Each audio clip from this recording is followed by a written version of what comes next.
All right then. So, welcome to game number one between Bunny and Botvinnik. We're on Habitation Station. In the upper right hand corner, we do have our blue Terran. It's Liquid Bunny. And his opponent in the top left-hand corner, spawning in the red, it's Botvinnik. So, you are now listening to Zombie Grub and Zeph. That's right. We are two females. It's pretty cool. Yes, not two 10-year-old boys. This is currently mistaken, I guess. Yes. No, that happens all the time, Yeah, right? it does. Yeah. It's pretty Yeah. good. But Riff is going to be ubsing once he comes back, anyways. Get us to watch my terrible camera control. That's fine. That's cool. No swivels for me. Yeah. But this TVT, if you guys didn't hear, just tuning in, this TVT already happened once. Bunny versus Botvinnik was like the first match. They're set up that way. And Bunny did 2-0 Botvinnik. Seems like his TVT is on point. You know, if someone can even contest with TY, then that's pretty good. Yeah, for sure. I mean, Botvinnik's obviously the underdog here. He's a bit of a no-name player, so he certainly get his work cut out for him here. But we'll see what he can do. There's always upsets, there's always surprises, and TVT can be a kind of brutal matchup at times with one false Yeah. move and you're dead. So I guess we'll have to wait and see what happens. But certainly rooting for Bunny, I guess most people, since he's the more known player here. Are you a Bunny fan? Yes, I love bunnies. All right, in general. Yes, in general. Okay, good start. Yeah, no, Bunny's been doing pretty well actually for himself lately. I think his TVT is actually pretty decent as well. Botvinnik, on the other hand, his Terran vs Terran isn't his stronger matchup. It's actually probably his weakest, I think, judging by his recent results. So hopefully he can put up a good fight here. But yeah, I guess the odds are against him in this case. A little bit, yeah. Unfortunately, unlike, maybe we saw, I know me and Riff cast rather a TVP with Joshi against, pretty much a guy that no one really knew. So he did a few cheeses, honestly, like a blink all in.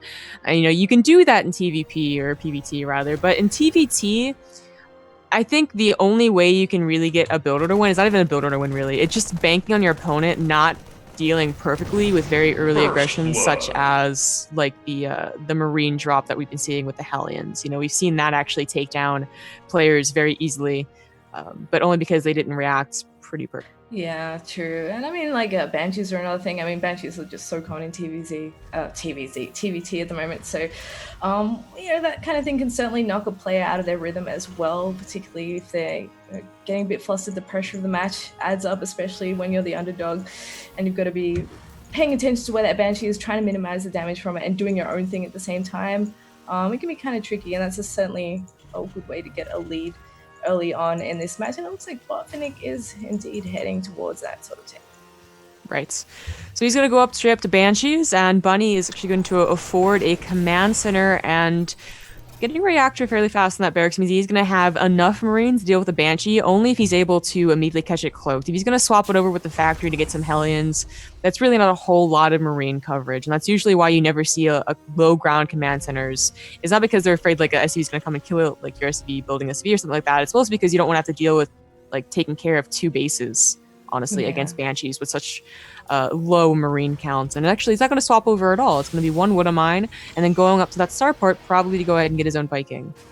Yeah, nice anti-Banshee opening here. I mean, kind of what you'd expect anyway, because Banshee's such a usual threat that whatever build you're doing, you're going to be tailoring it eventually towards dealing with Banshees in case that's what's coming at you. And as we can see, he's getting the cloak and everything, so he should be able to have that Viking out and ready for that Banshee in no time at all. And he's already kind of trying to figure out where to put his Marines exactly to try and catch that Banshee out.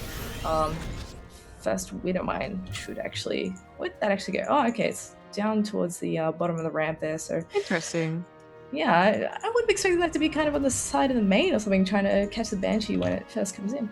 So the idea, I believe, is that this is such a usual path for the Banshee that if Botvinnik took that into account and went around and up the other way, the Widowmine would take care of it there, because he's got good defense here. So that's kind of a smart thing to do. I mean, he doesn't get that potential one-hit kill automatically in this specific game, but in another game he might have. Now he does have cloak. There he goes. He finally cloaks. I'm like, you shouldn't lose that Banshee. I know he got denied pretty hard, but you shouldn't just go ahead and lose it.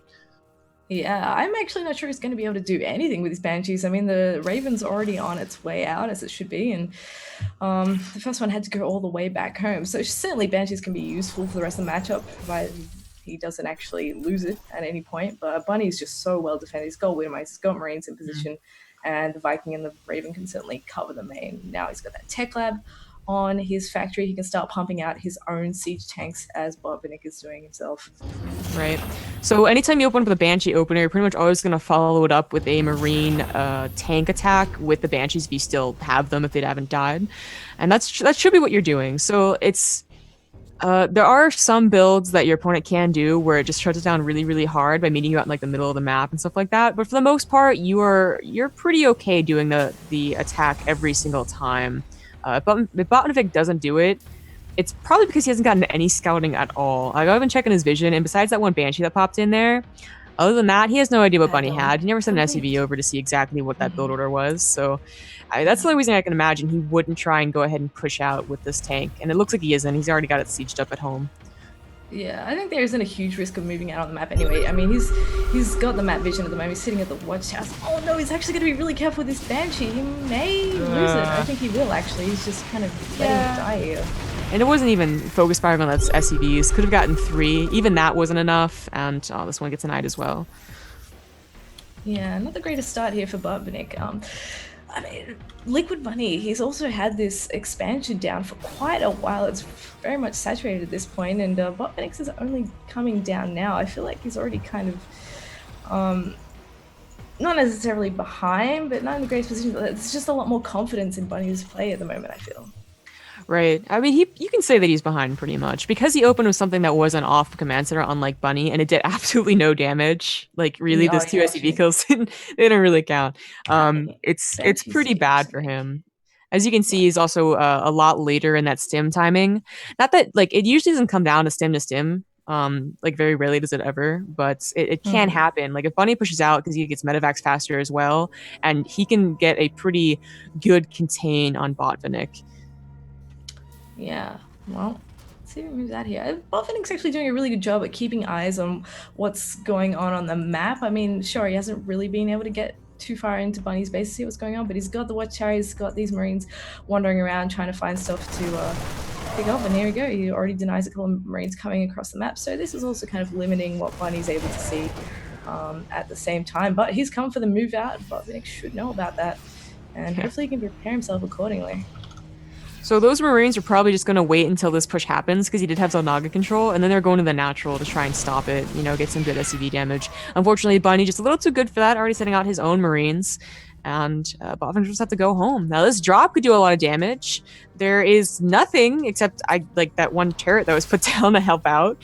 Yeah, and the auto turret. Yeah, wow, he actually moved absolutely everything over to this main push. Now, he does have a few units that can rally over from the natural, and I don't think he should be able to do too much. No stim drop is really sad looking. Well, that gets cleaned up pretty easily, and Bunny is already starting to siege on the low ground here, lifting up to drop into the main. At the same time, these Marines need to be a little bit careful with where they go. They don't want to take a tank fire, and a Seeker missile down on those Marines does split up that Marine though. Make sure he minimizes the damage. Add-ons at risk here. I see. Oh yeah, he won't quite be able to get that. Oh, that was a close one. That was super, super close.